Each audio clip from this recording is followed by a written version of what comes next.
Coming up on Tea with P.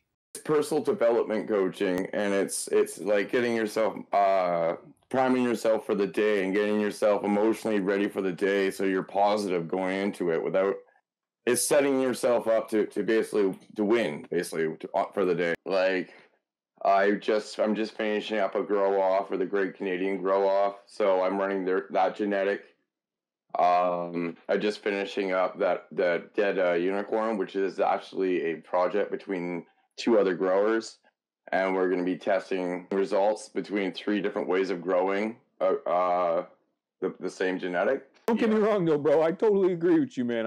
It's hard to go hungry with a fridge full of food. So I'm like, I ain't going to the store if I harvested 3 days ago, 4 days ago, and I need to get shit done, right? It's like, no, I'm gonna dive right in. I'll be just fine. Thank you very much. Come on and live your life. You want your own free pass to be our guest. If you're stressed, it's fine dining we suggest. Be our guest, be our guest, be our guest.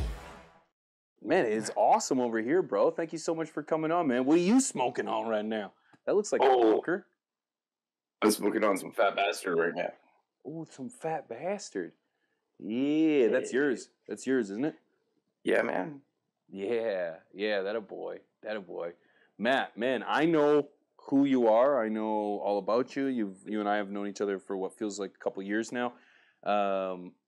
If you wouldn't mind, let the chat know, let the audience know a little bit about you and a little bit about your life, your grow, and what you got going on, man. Canadian boy, grew up in Victoria, still here. Went through life, started smoking weed when I was like 12. You were smoking when you were 12? Yeah, I started smoking weed when I was 12. I know that's a bit young, especially from what you were just saying on your stream before I popped on there, but a lot of people my age where I was from did. Moved on, graduated high school there. Kind of fell short. Did some bad stuff, and got a bit addicted to some harder drugs, but got over that. And growing cannabis became my sobering hobby to keep my hands busy. It's also at that later on time, my father ended up getting cancer. He ended up passing away from it, but at the moment in time, it ended up helping him live a full life up until that very end. He wouldn't have had that life if it wasn't using it, and if he continued to use the cannabis, it would have helped him. So that kept me wanting to grow to help him at that time, and then I just kept on moving on from there. And now I grow for my own personal needs, and I like to smoke a lot of cannabis, so I like to grow a lot of plants. You grow a lot of plants, bro. That's fair to say. Yeah, you grow a lot of plants. Okay, so I just wanted to address something because like you said, kids and weed, man. It's like if a kid is going to make the decision to consume or is going to find their way to it via their friends or the paths or the avenues that they take as a child, that's one thing. But to be provided the product by a role model or a person of authority, or that I have an issue with. Almost all my friends started smoking when they were 12, 13-ish, you know what I mean? I was actually the late bloomer. I think my wife was smoking way before I was. 12 for Mrs. P as well.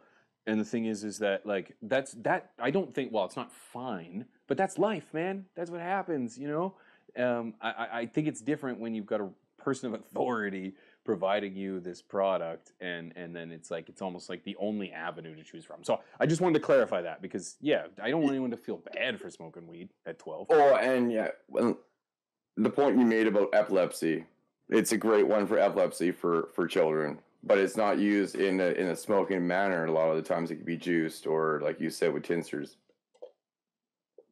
Yeah, you're absolutely right. That's exactly right. It's never smoked. It's typically either edibles or tincture, whatever, what have you. So yeah. I don't want anyone ever out there to be like, oh man, don't feel bad. We got to where we are now because of those steps that we took when we were younger, and those are just stepping stones, right? 100%. So you've got a YouTube channel, man, and you're putting out grow tent, bro. How did you get on to doing grow content? I was just growing, and I realized that I could grow perpetually 2 plants in flower, 2 plants in veg, being in Canada with that 4-plant limit. And but I was able to grow in such a way where I was getting a yield amount that would be beneficial for someone with 4 plants. Because most of the time when you think 4 plants, you're not going to get much. But with 4 plants, I can get 4 pounds and then run another run right afterwards, and then just keep on running it. Yeah. So, yeah, man. 4 plants is a lot, bro. Well, it's not a lot. It's not. Let's be real. It's not a lot. But you can make do with what you've got, and that's what you're doing. Exactly. Yeah, that's awesome, bro. And then you decided to start like recording it and posting it on YouTube.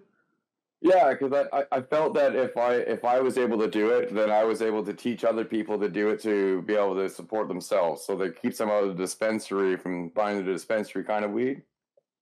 Yep. So I thought that if I could teach people how to grow good weed and save some cash and save that extra headache, it's always a benefit. Yeah, there ain't nothing wrong with that, bro. There ain't nothing wrong with that. No, I get it. I totally get it.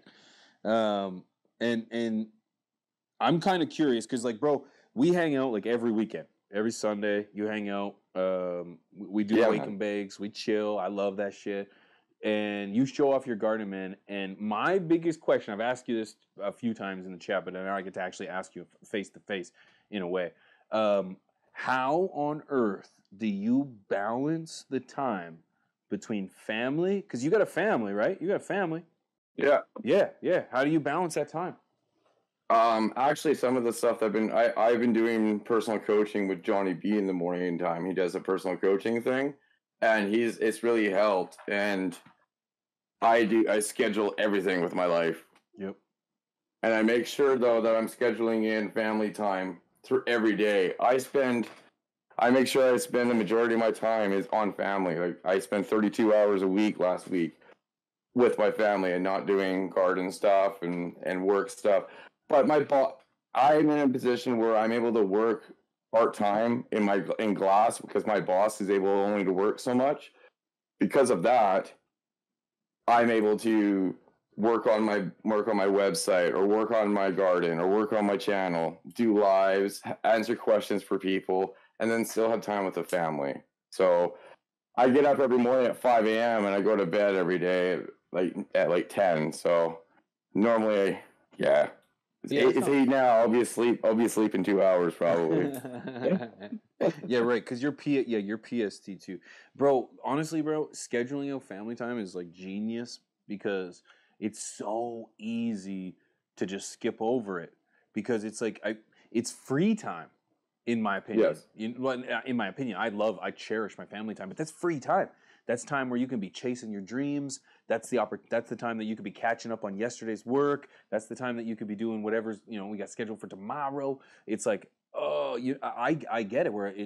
But scheduling it in and making time for it is just like is genius. And the fact that you can say you spent 32 hours with the fam jams last week is pretty damn awesome. So, but how much time did you spend in the garden? 250. I spend on average between 11 and 12 hours a week in the garden. That's only split up over Monday morning, Tuesday morning, Thursday morning, and Saturday. And then if I'm doing anything on my veg plants, it's normally on a Wednesday afternoon after work. Smart. So you're barely 2 hours a day, right? Yeah. Because if math did serve me correct, you said 12 hours a week, and there's 14 if you were to do 2 hours a day. It's hard to pick you up. It keeps on cutting out. It keeps on with the microphone. Let me check. I wonder if it's the. I don't know. I wonder if it's the Discord. Oh, can you turn me up on Discord? Maybe. Am I too loud or? Yeah, I'm not sure. Nothing. You can't hear me at all? Oh, now I can. Oh, okay. Okay. When you go a little louder, I can hear you. I don't know if it's another microphone picking it up, but that one's not really picking. Yeah, I bet you for you, there's another microphone picking me up right now. I bet you that's what it is. Yeah, I bet. It wouldn't be. What are you doing? I can't. No, I have no idea. I'll just make sure I talk to him. Yeah, we'll get it figured out. It wouldn't be a live show, Matt, if it wasn't for technical issues. This is why I remember we talked a few weeks ago, and I was like, bro, I'm gonna have you on the show, but I am not gonna have you on the show until I manage to figure this shit out enough that I don't do us both any harm. You're doing a good job. Yeah, no, I appreciate that. I definitely, my confidence level now is way higher than it was on the first few episodes. I'll tell you that. But if I have to speak up, that's fine. I'll speak up so you can hear me, because I can change it down later. So 14, you're getting not even 2 hours a day. Not even 2 hours a day in the. It's normally like an hour or so. I do spend a good 3 hours on Saturdays over in the garden. That's going to be at my main flower. That's when I decide to do any defoliating, the trellis netting over in the flowers. My flower location has the 4x8. It has the 2x2, that 28x28 that Spider Farmer makes, the one that's a little bigger. Yep. And then it has another Spider Farmer 2x4, which is like 55x28, so it's a little bigger too. And those are over there. Here I have a 3x3, a 2x4, and then another propagating tent. Jesus. And plus a suitcase. But and the suitcase. Yeah, in the suitcase. That's right. Yeah, you're currently growing in a suitcase. Can you explain that? Can you tell the people about that? How did that start? I had a company from Germany, Basanto, reach out to me, and it's a product that they have for an incognito kind of grow. And it's actually pretty good. Like, you wouldn't think it's a natural system because it's so quiet, but for an actual yield, I don't know what I can get on it yet because I haven't really pushed it that far. I just got the CO2 and a bunch of other things for it, which are going to run a little better than it did last time. However, I think if you were in, let's say, a red state, and you had something you wanted to keep and you were getting an inspection done, just lop off a cologne and stick it inside the suitcase, put it inside your, and it would even, and you wouldn't find it, right? Yeah. No, that's perfect, man. That's perfect. Well, of course we wouldn't be advising anybody to do that, but I'm just saying, hypothetically, if that was a thing, you know, that would be pretty sweet. Vivo Sun right now, like, grow boxes seem to be a thing. And for the record, grow boxes have been around forever. I literally started growing in a micro space bucket, which was like awesome. It was a bunch of 5-gallon pails stuck together with a couple computer fans and CFLs all hooked onto it. You can actually still find it on the internet, that picture. But anyways, that was the very first successful grow that I had, was in a micro space bucket, and it was my critical hog. And there's something to be said, bro, about growing in a small space, man, because people can't always grow in these massive, extravagant spaces, right? You know, and you're kind of showing that you can get that done.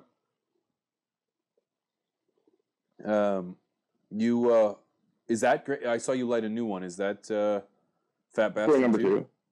Yeah, is that Fat Bastard? Yeah. Fat Bastard. And I got dabs ready. Oh, he's got it. Stuff ready. I told you I was gonna keep it smoky. Yeah, I got it. Yeah, that's good. No, that's good, man. Earlier you said you kind of glazed over it a little bit, but you mentioned that you were doing a course by Johnny Burfello. Correct me if I'm wrong? Yes. Yeah, I do morning coaching with him every morning. Yeah, hey? And what happens during those? You don't have to give everything away, but what do you guys do? It's personal development coaching, and it's like getting yourself priming yourself for the day and getting yourself emotionally ready for the day, so you're positive going into it. Without, it's setting yourself up to basically to win, for the day. Like, you see how he is with his energy, and that's what it's about. And he actually has that course on his website, and that you can follow along. And I'm been in it since October, and since October, everything has been better. Like my family life has been better. It's been better. My channel is up 3 times as much as it was. That's fantastic. So things are going good, and it's just keeping yourself motivated and in a positive environment. I found. I totally agree, man. You surround yourself with positivity, and it's amazing how much more positive and or much more opportunity you'll find. You surround yourself with negativity and no opportunity, and surprisingly enough, you won't find any. Yeah, man. Exactly. I actually heard, I can't remember where I heard this, so I'm totally going to plagiarize it. I heard a quote, or it was a mental exercise. Somebody said, if I asked you how many red cars you've seen today on your way to work, would you be able to answer how many? Yeah, not really. You'd probably say if you could think of any of them, it would be something that would stand out, but it'd probably be 0. Right. So you count 0. Well, yeah, that's right. If you're not looking for them, you don't see them. But the reality is that you probably passed 50 red cars on the way to work, right? Everyone's got a red car. The same thing can be applied for opportunity. If you're not looking for opportunity, you won't find it. You need to look for opportunity. You got to look for that step forward. You've got to look for that positive nature and that better benefit of life. Because if you keep yourself dwelled in a basement and doing nothing, man, you're not gonna find anything, and you're just gonna get stuck and never level up. And man, I can just tell by the way, like I've seen you harvest at least a half a dozen harvests now. It feels like, at least. I mean, like cycles, not plants at a time, because you've harvested a ton of plants in one harvest. But I got 2 more harvests coming up on Friday. Bro, that's what I'm talking about. You're leveling yourself up every single time, and that's wicked. That's wicked to be a part of, man. What goes into your mind when you select genetics for the next run?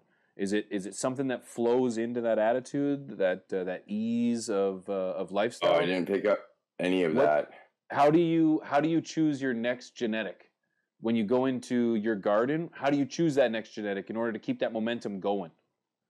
A lot of the times it depends on what I'm taking part in. Like I'm just finishing up a grow off, or the Great Canadian Grow Off, so I'm running that genetic.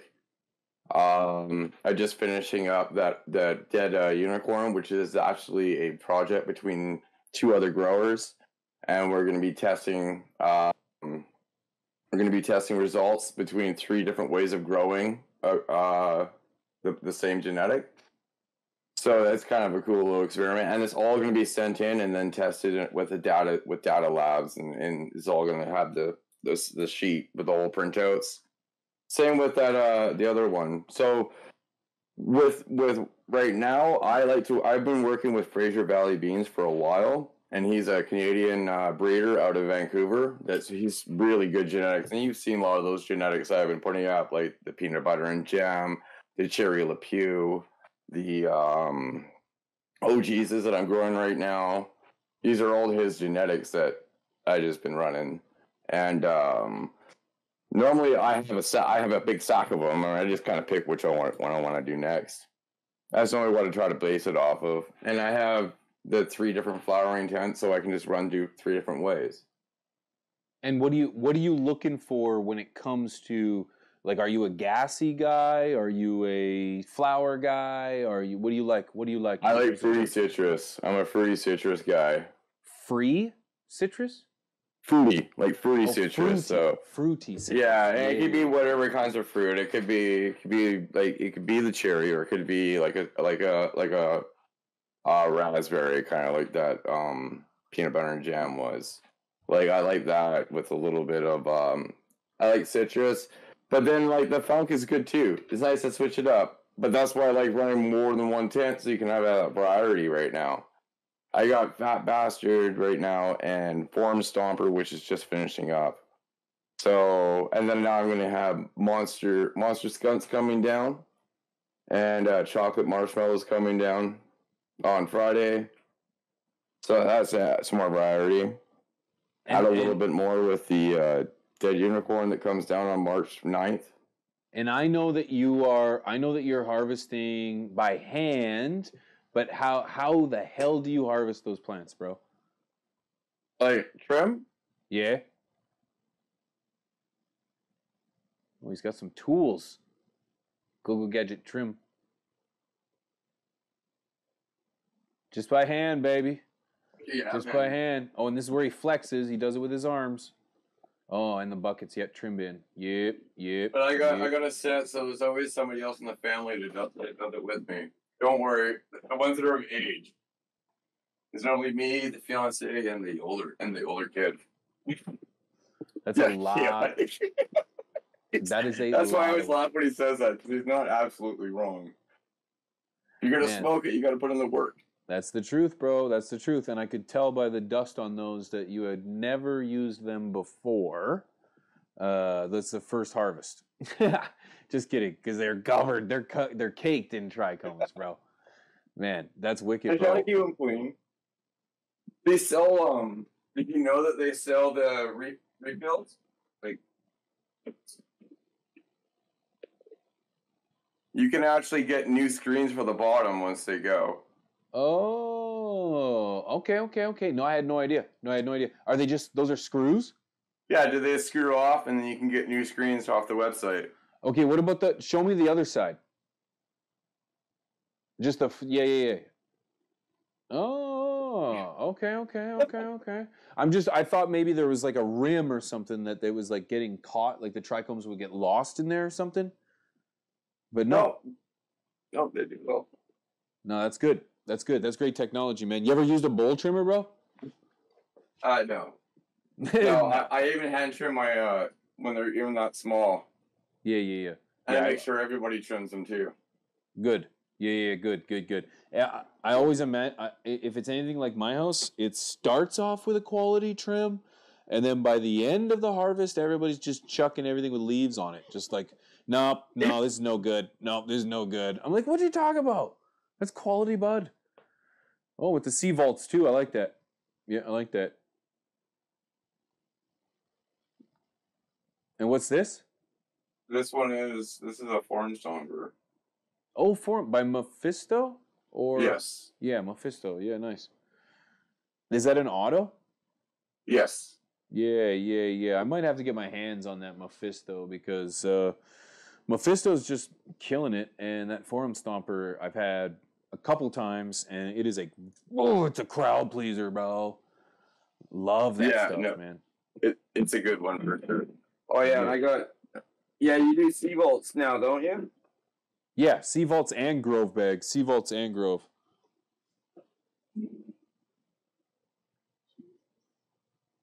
Oh, yep. Yeah, I got, no, I don't, mine aren't that big. Nope, mine aren't that big. I don't have These are the 1 pound ones. I think I have a half pound. I think I got the half pound ones. That's this one. That one. Yeah, I've got a bunch of those. Yeah. And I got the ones. Yeah, those ones. Yeah, I got a few of those too. Those ones are handy. Those are ones I keep at my desk, so I can just. This one's not for weed though. This one's for I have a cat. He likes to get into everything. Oh, you put. That's the only thing that keeps him out of it. What is it? What is that? Catnip? That's cat treats. Oh yeah. Yeah, he'll rip into anything and he'll open up anything to get to them. So the only thing that keeps him safe is the sea vault. But not sea vaults, baby. That's a good. Okay. Sea vault. You got an ad there. Sea vault is now owned by Bovida. Yeah. Or Bovida. I mean, Bovida is what the bougie people say. And that's. I gotta correct myself. Because you have the grow bags, right? Yeah. I got a few of them. Oh yeah, the Bovida bags. Yeah. Yeah, I would use those. I would totally use those. Because I'm going to try them out this time with the dead unicorn and see how that runs out. Nice. Yeah. Good call, man. Good call. How long do you typically harvest or how long do you have your stuff before you sample it? Depends on if I have weed or not. I'd rather smoke it than go to the store. To be honest. I agree. However, yep. I agree. Yeah. Yep. But a lot of the times when I do my bigger harvest, I will try to keep at least like a month before smoking it. So if I do have my big harvest, I'll have one of these, and I'll smoke on one of these only, but the rest of them will just be curing. So I know after I get past that point of I'm done that now. Now I can actually have a little more turkey to it. But most of my bud when it comes off, you don't even need to really cure it. I've noticed it should taste good right off the bat. Yeah, man, I do think it needs a little bit of a cure. I don't like the chlorophyll kind You of. gotta get that. I don't get me wrong though, bro. I totally agree with you, man. It's hard to go hungry with a fridge full of food. So I'm like I ain't going to the store if I harvested 3 days ago, 4 days ago, and I need to get shit done, right? It's like, no, I'm gonna dive right in. I'll be just fine. Thank you very much. So yeah, I'm totally on that boat too. You get her done, man. You get her done. There's no reason to go spend mediocre weed when I got mediocrely dry weed here, you know? Yeah. Well, exactly. If I were to, like, especially on the 4x8. Mediocrely dried. Exactly. Well, like on the 4x8, if I get 4 pounds, if I'm only really dipping into the first half pound until the rest kind of cures, then it's not really that big of a deal. No. You get a whole bunch of rest curing. Exactly. That's exactly what I say. It's like, what's the big deal? Like the rest of it's still curing, so it's only gonna get better by the time I dive in, right? It's only gonna get better. If you're just smoking out of a small container first, then getting into the rest of it, it's only gonna get better with time, right? So it's like, so what? I deal with the shitty shit now, and then I get to the better stuff later. That's the joys of being a home grower, right? Is you can make those decisions. Yeah, no, exactly. And then you have the abundance so that you can do that. That's it. I love abundance, bro. I love abundance. So do you, because you're growing in BC, right? That's what you said? You're in BC? Do you get any kind of like stigma or any kind of like negativity from people in your area? Or does nobody know you grow? Oh, everybody knows how to grow, and everybody's okay with it. Yeah, that's the joy I love about being up here, man. Yeah, no, it's pretty common here for it to be around. I'm from like on the island in Victoria. It's pretty. It's nice. Like well, even I grow my flowering garden is actually in my mother's basement. It's not where I live because I don't want to flower here just because of the smells and stuff. But I can do it there because she owns the place. And because she owns it, she's like, it's fine, so I can do whatever I want in the basement. That's awesome. Yeah, that's awesome, man. I absolutely love having the ability to pretty much do whatever I want when it comes to this plant. Now, granted, I do have a prescription, and that prescription affords me a little bit more leeway. Do you have a prescription or no? I had one, but it expired. And now you're just with 4 plants, you don't see a need? No. Yeah. Well, because I grow 4 here vegging, and then I grow 4 at the other location. It's 2 different households. Right. Yeah. Yep. 4 and 4, baby. Just following the rules. Yeah, exactly. That's what I do. Yeah. Nothing wrong with that, man. Yeah, nothing wrong with that. And so, but do you keep 4 in veg and then 4 in flower, or do you just? A lot of the times, yeah, because as soon as I flip the flower, depending on what size tent, the 2x2, I don't really need to pop a bean as soon as I flip it because it doesn't need to veg that long. I can probably do it 4 weeks in. I can pop a bean, and then it would be ready by the time that one is flowered out and dried. But I always try to time it so, like the 4x8 for sure. As soon as I'm putting my lights in 12-12, I'm planting my bean and getting ready for my next run. So by the time that's done, the 70 days, because I like 70-day strains, I like this more of the sativa leaning dominance. I'll run it for that 70 days. Plus, I'll dry it for the 14 days because I can get the temperatures right down into the mid 50s. Actually, is where I like to dry, and 62-63%. And so over that period of time, the vegging has now been 84 days. Now you have quite a large plant, so I can put them on either side of the 4x8, basically scrog them out over the nets, and then allow them to flower into my training net. So Yeah, you do a lot of scrogging. You pretty much scrog, from what I know, every time in flower, right? exactly, and it's more of a scrog at the beginning. I allow my plants to grow out, so it's not a tight.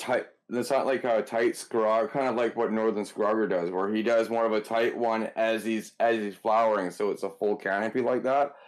I will basically keep it a screen of green for the first 2 weeks, and then allow it to grow into a second net to get more down the sides as a different kind of style. So it's like it turns from a scrog into more of a trellis at the end. It looks more like just a trellis training, but the structure is always based off of a scrog net. Yeah, that makes sense to me. And when do you start scrogging? Do you start in like what week of? Obviously, you start in veg. I'll start in veg, but it's going to be the minute that it meets the flower tent. Before that point, what I will do though is allow the plant to start growing. I will top the plant because it's the way I like to grow. I know you're not a fan of topping, but I'll top the plant at about node 4, node 5, depending. And actually, I've been doing more node 5 and then taking off my bottom 2 branches because I use the hydrolock system, which is a cone that goes around the base that I allow drippers to feed into it with the hurricane sprayers. So I need my plant to be at least 3 inches high before any of the branches come out. So I allow it to get to that point, take that off, so I know future forward that it's going to be able to fit that way. That makes a lot of sense. When the branches start growing, that's when I start using the pipe cleaners. And I'll tie them to the and you notice that I use the air pots. The air pots are really useful for the air pruning. You get a nice root ball, a really easy transplant, but also each one of those holes is a training hole too. You don't have to worry about poking them into into whatever you have. Yeah. I've done a lot of poking into fabric pots because they didn't come with holes in them. Yeah. Thankfully now. Yeah, AC Infinity's now putting what do you call it?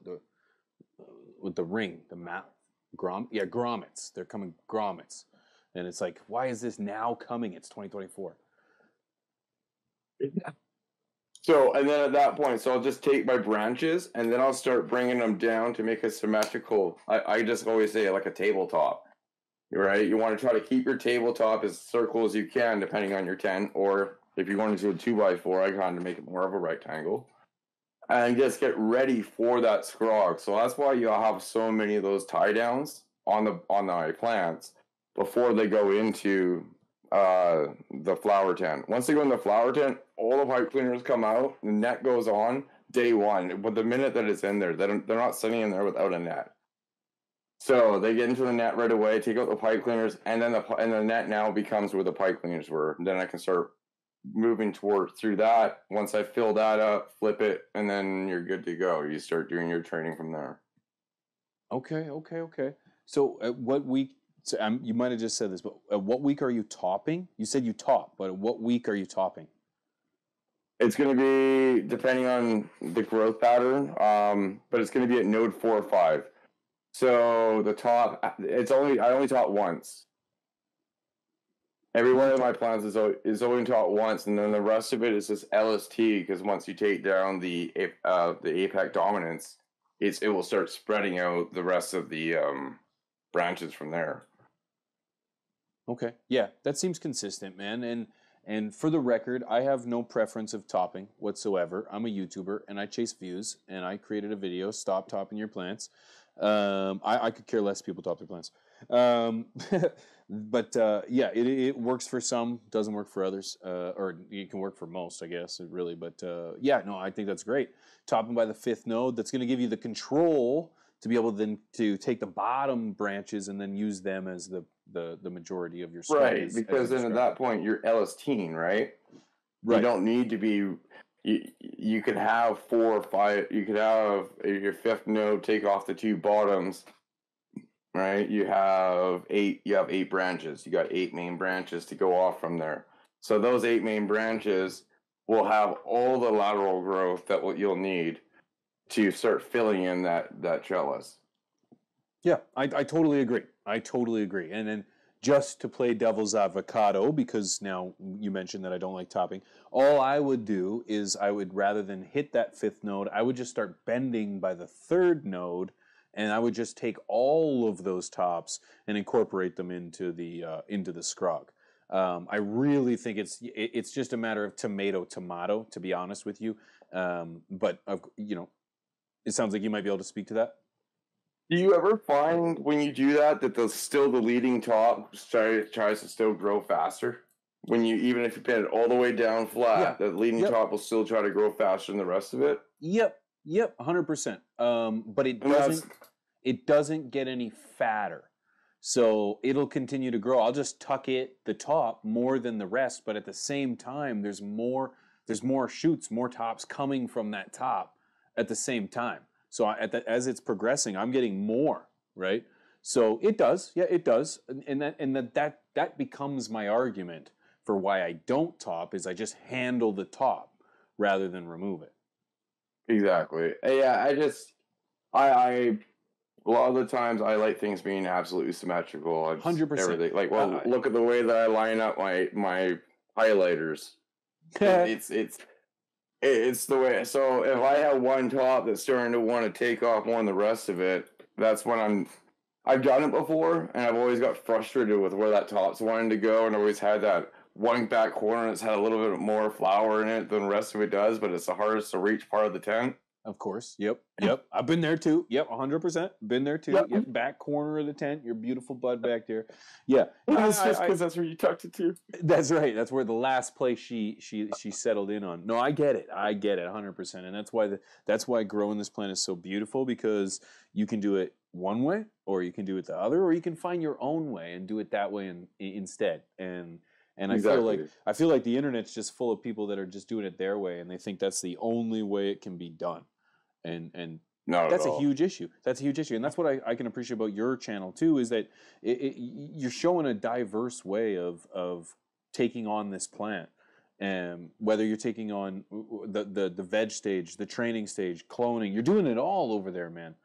And I think organic, synthetic. Yes. I do indoor, outdoor. I had that one really. Go ahead. Sorry. I was going to say I had that one big one, that one 8x8 SCROG that I had outside last year. You remember those pictures? Yes, I do, man. Outside, you made an entirely custom 8x8 SCROG with the posts. It was remarkable. It was 2 net. Oh no! Was it 1 net or 2?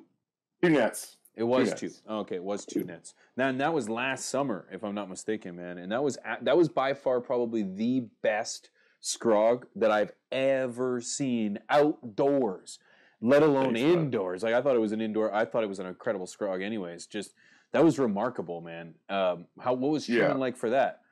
And did you have to bend any arms? That one wasn't so bad. Because I was taking off leaves as it was nesting. I was making sure that once they were green and yellow, they're okay, but once they started to go brown, I was making sure to take them off, because I didn't want to make a harboring place for bugs and pathogens. Right. And being outside with a beast like that, you're gonna have bugs, man. You're gonna have bugs. You don't want to make it any worse than it already is. Yeah, I totally agree, man. It was a remarkable SCROG, and the fact that you did it outdoors was crazy. So what was that? What plant was that? That was a cherry lepew. That was one of the ones from Fraser Valley. That was a seed too. That wasn't a clone.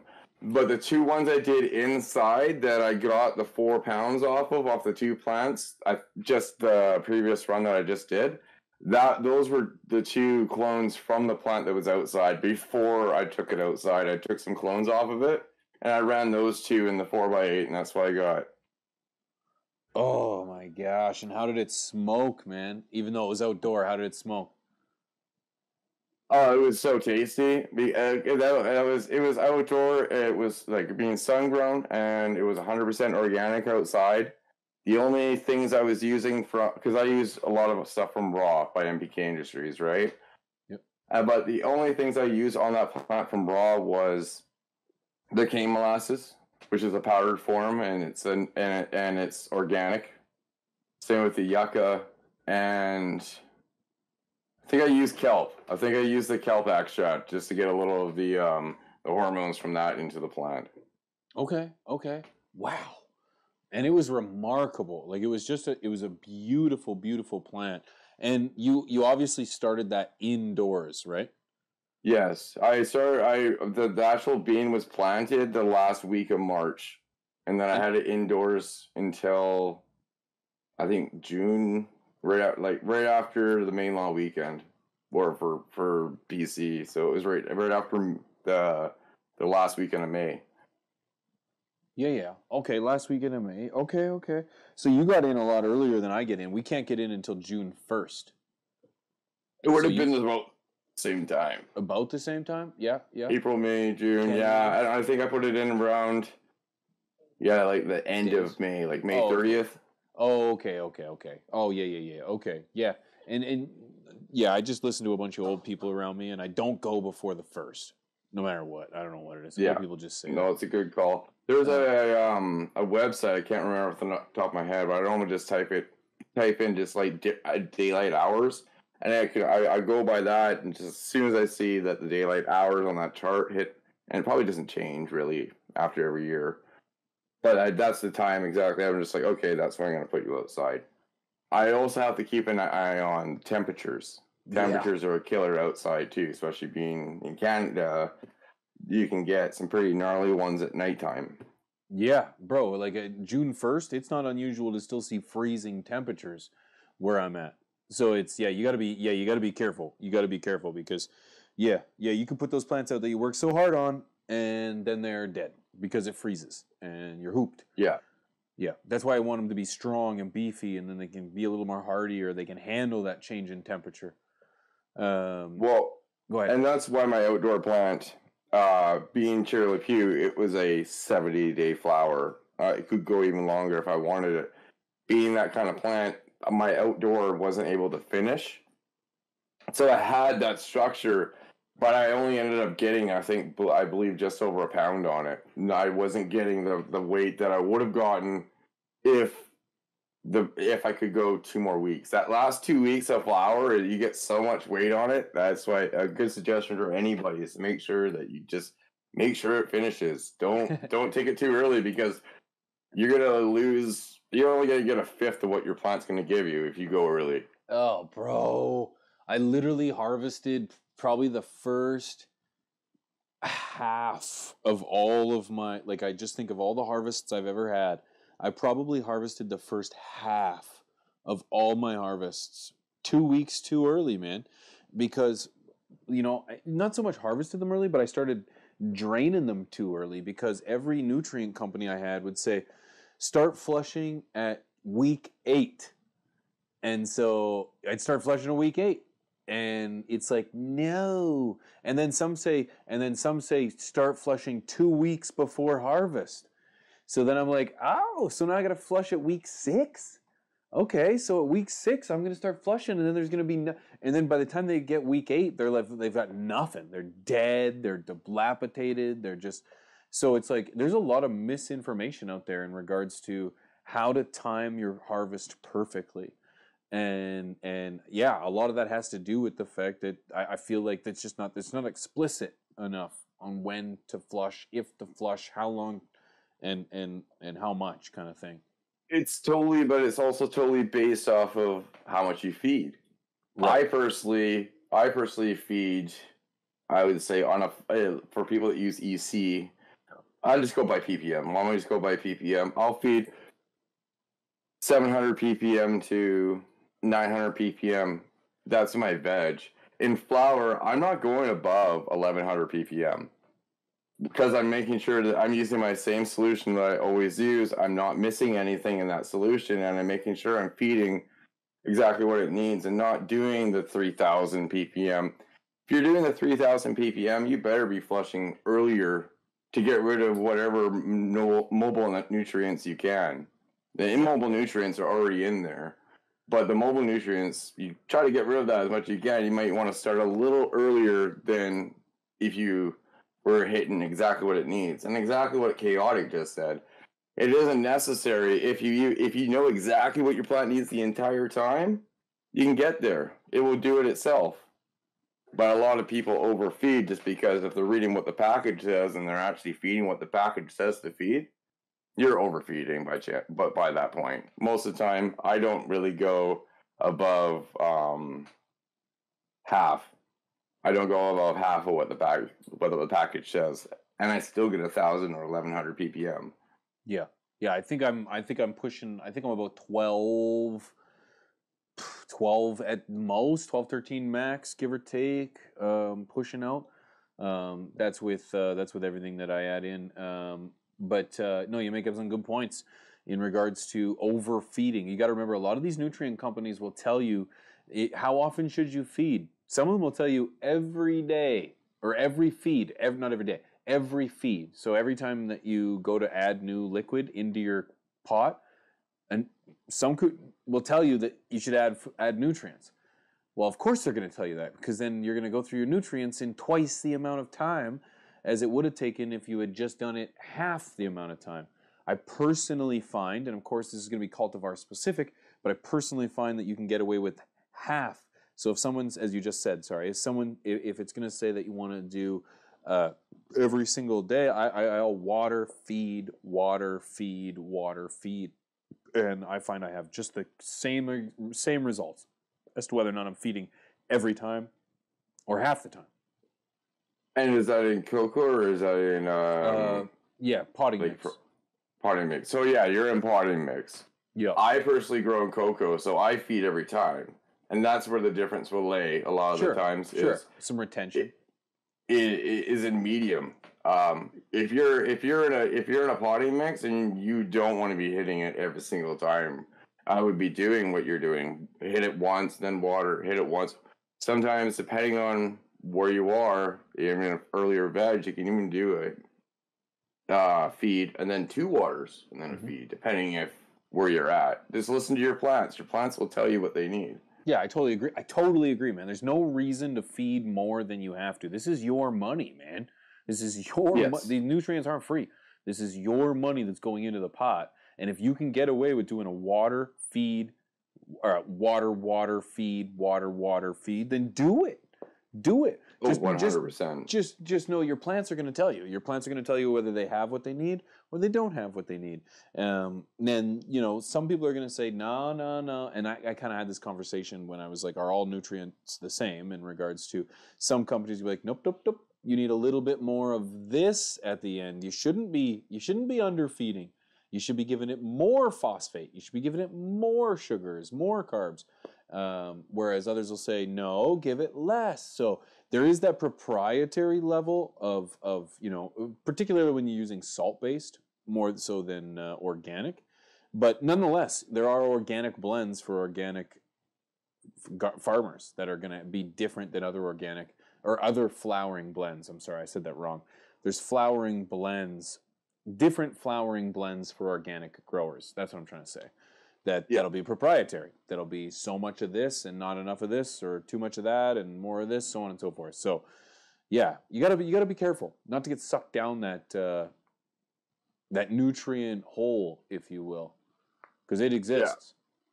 Yeah. Oh, totally. I've been using the same nutrients for the last 3 years constantly, and it's just something that works. So I'm just happy. I just don't change from it, right? I've gotten the results that I want. So that's it. I'm huge on, if it ain't broke, don't fix it. Like, I'm huge on that. Huge on that. Yeah. That's why I'm still doing bottled nutrients after all these years. I change up the bottled nutrient, but like I said, in my opinion, nutrients are nutrients in most cases, right? Now, of course, like I've said, proprietary blends will make the difference. But yeah, it's just I've gotten great results. Great results. What do you use for nutrients right now? I use Raw by NPK. Oh, you said that. Yep. And yeah, I got a whole bunch up there. Got some over there, but I use the 2-part mostly. I use the 2-part flour A and B. For flour. So like for example, for my flour mix, I have a 50-gallon reservoir. My 50-gallon reservoir will last my whole flour area. So the hydroponic feeding ones through the hydrolog sorry, I can't talk there. It's all good. It was 3 I saw how many joints that was. That was 3 of them. Oh yeah, here's a 4th.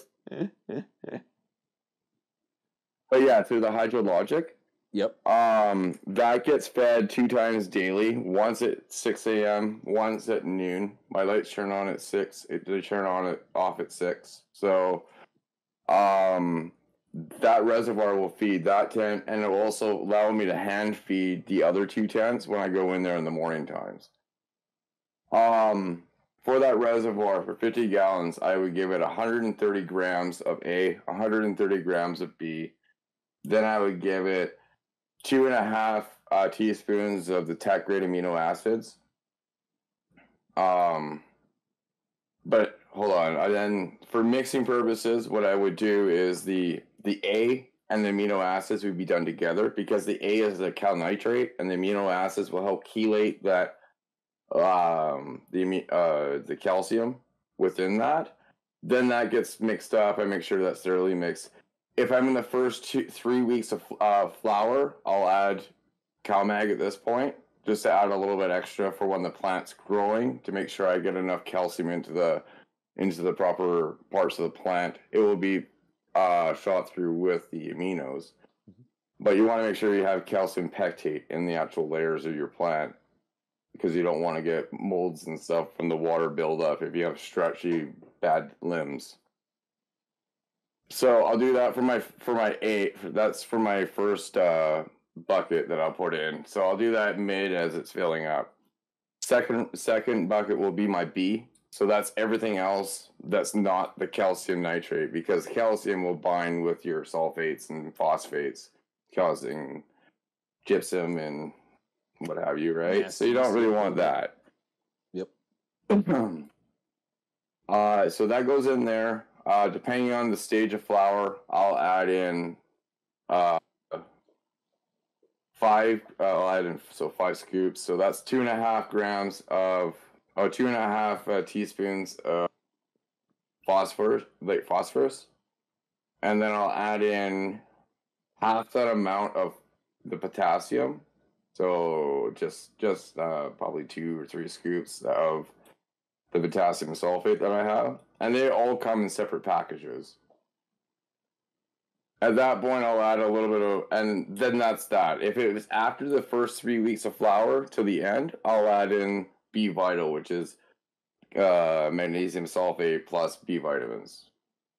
Only have to, and then I mix that all up, and that's done once a week. That's all I have to do for mixing. Everything is done through the hydroponics. It's done through hand watering. It may sound like a lot, but once you get used to it, it just becomes like you're like riding a bike. You're like, okay, Routine. It's that day. Routine, baby. Routine, baby. I get it, man. Yeah, I get it. It's the same. I understand it 100%. Falling in that routine where it's like it just becomes second nature to get things done and follow into suit. No, I totally get it, man. And it's very obvious when you see your plants that not only have you figured out routine, but you've also figured out really how to listen to the way the plants are going to talk to you, because that's where you're going to hear whether or not they're too toxic, whether they're deficient, or whether they need a transplant, the light's too bright, it's too cold, these kind of things. And you know, it's very obvious you know how to listen to your plants. Very obvious. Well, I also took the course through Utah State University under Bruce Bugby, and I passed that with 88.1%. So good for you, man. I have. Go to Weedication. You got it. Well, here we go. Diploma? Let's go. Good for you, bro. You should be very proud of that, man. Yeah. Good for you. Of medical cannabis cultivation, man. Congratulations. Oh yeah. Good for you. Yep, perfect. Read it perfect, man. I love that. Good for you, man. That's something to be definitely proud of. That's wicked. Thank you. Good for you. I absolutely love that those opportunities are arising now more and more for people to utilize and take advantage of. That's that red car, you know? You saw an opportunity and you utilized it. And that's so important, man. Matt, fucking awesome conversation, bro. I'm so thankful that you could sit down and have a conversation. I'm glad that we realized I could raise the mic up a little bit so you could hear me a little bit better. That helped. It works better now. Yeah, it helped a little bit. If anyone wanted to follow you, if they wanted to find you, where can they do that, man? Everywhere and anywhere, please. I got the Instagram, Matt'sGreenSpace. I got Matt'sGreenSpace on YouTube. I'm on Facebook, Matt'sGreenSpace. I got my own .com, Matt'sGreenSpace.com. And yeah, that's pretty much it. I do have a Twitter account, but I don't do anything on it really. So okay. We'll change that. You need to get on Twitter. Just kidding. The only reason I say that is because the guest we had on last week, Grayway, he was saying that more of us need to get on Twitter.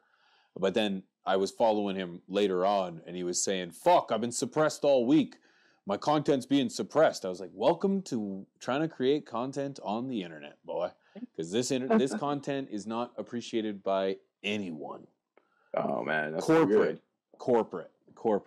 But Matt, seriously, it was a hell of a conversation. I want to thank you for bearing through the audio and bearing through the entire thing, man. It was awesome to have you. I feel like maybe this is just Epi 1 as we sit and chill more and more. I'll have to have you come back and we'll sit and chill. Cheers, yeah, that'd be awesome. Hell yeah, man, because you got a hell of a story to tell and you're so in it, bro. And I really encourage everyone to go check out Matt over on his YouTube channel and support his mission. Thank you, appreciate it. Because you got a hell of a garden, you're a hell of a dude, and you're a great guy to know. So thank you, brother, for coming on and chatting with me, bro. I really appreciate it. Thank you for having me. That's awesome. I appreciate it. Thanks, man. Thank you so much, guys. That was Matt from Matt'sGreenSpace over on YouTube. Seriously, man, he's a huge supporter, and I think he's an awesome dude, and I'm so thankful to know him, and I really think that you know, a show like this, we can get to know people like that. And if you guys enjoyed that, I want you guys to do me a favor and hit that like button and let me know that you enjoyed these interviews.